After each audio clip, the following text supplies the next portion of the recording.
Je pense que c'est important de faire avancer cette cause des PPP. C'est un levier évident pour débloquer toute une série d'opérations d'aménagement urbain, mais aussi en matière de politique de la ville. Ça tombe parfaitement dans le cadre des PPP, à condition justement qu'on trouve les montages, les financements. Tout ce que nous faisons en rénovation urbaine depuis quelques années c'est regardé à l'extérieur. Nous avons des avancées intéressantes dans nos villes françaises, dans nos quartiers, et avec le gouverneur d'Abidjan, d'ailleurs on a déjà parlé de ce que sont ces problèmes, et je suis en train de travailler pour que l'Agence nationale de rénovation urbaine, en liaison avec l'Agence régionale de développement, puisse orienter son intervention en assistance à un certain nombre de grandes villes africaines. Que veut le président Alassane Ouattara?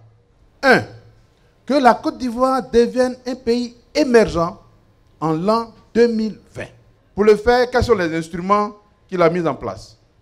Le Premier ministre Ahoussou Jano tout à l'heure a parlé d'une cellule spécialisée rattachée à la primature qui ne s'occupe que du partenariat public-privé. La réalité que vous devez noter, amis français, c'est que les potentialités de partenariat public-privé sont beaucoup plus importantes que ce qui est écrit dans les livres. Est-ce que vous savez que le sous-sol ivoirien est d'une insolence insoutenable? Le sous-sol est intact. Amis français, mais qu'est-ce que vous attendez? Nous, on a des potentialités. C'est ça notre force. Notre faiblesse, c'est le financement. Mais c'est vous qui avez le financement.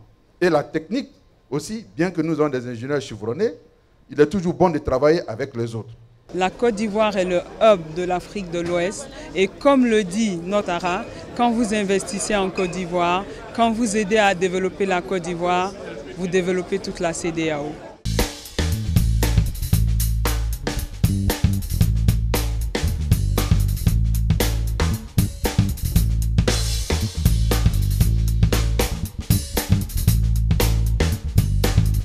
Nous nous intéressons tout particulièrement à des partenariats publics-privés, en particulier dans le domaine des villes et de ce qu'on appelle maintenant, c'est à la mode, les smart cities, qui sont ces mégalopoles dans lesquelles de plus en plus de gens vont habiter, vivre, travailler, dans un contexte de plus en plus vertical, et où la fonction paiement sera de plus en plus présente. Sur l'Afrique de l'Ouest, nous sommes engagés en Mauritanie dans la création d'un centre interministériel de crise au profit du gouvernement.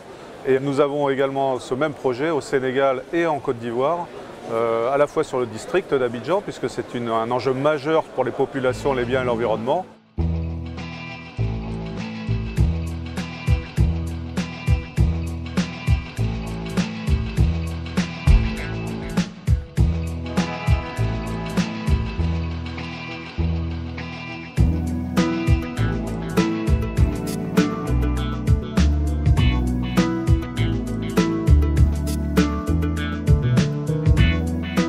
Je pense qu'avec les partenaires français, depuis la nuit des temps, nous avions des rapports très étroits.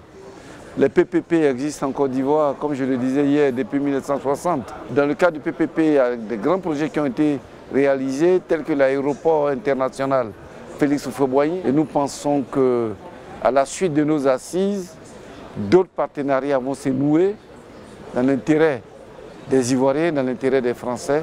Ça sera un partenariat gagnant-gagnant.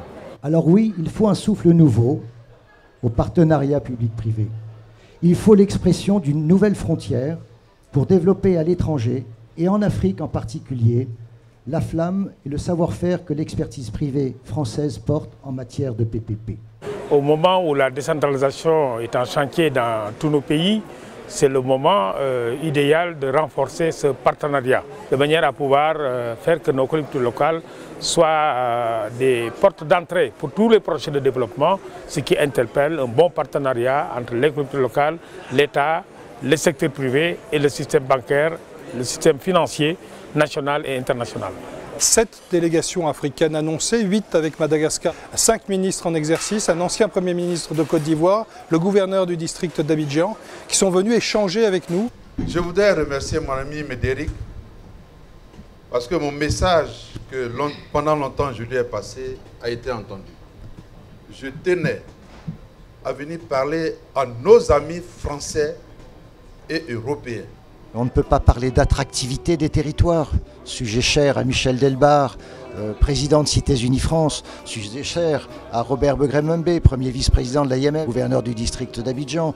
On ne peut pas parler de diplomatie économique, sujet cher à la diplomatie française et à notre ministre des Affaires étrangères, Laurent Fabius. On ne peut pas parler d'équipement et de bien-être dans les villes sans nécessairement faire appel à cette expertise privée qui permet de gérer au mieux, qui permet de construire, qui permet d'équiper les villes, les écoles, les prisons, les tribunaux, qui permet de faire vivre les places publiques.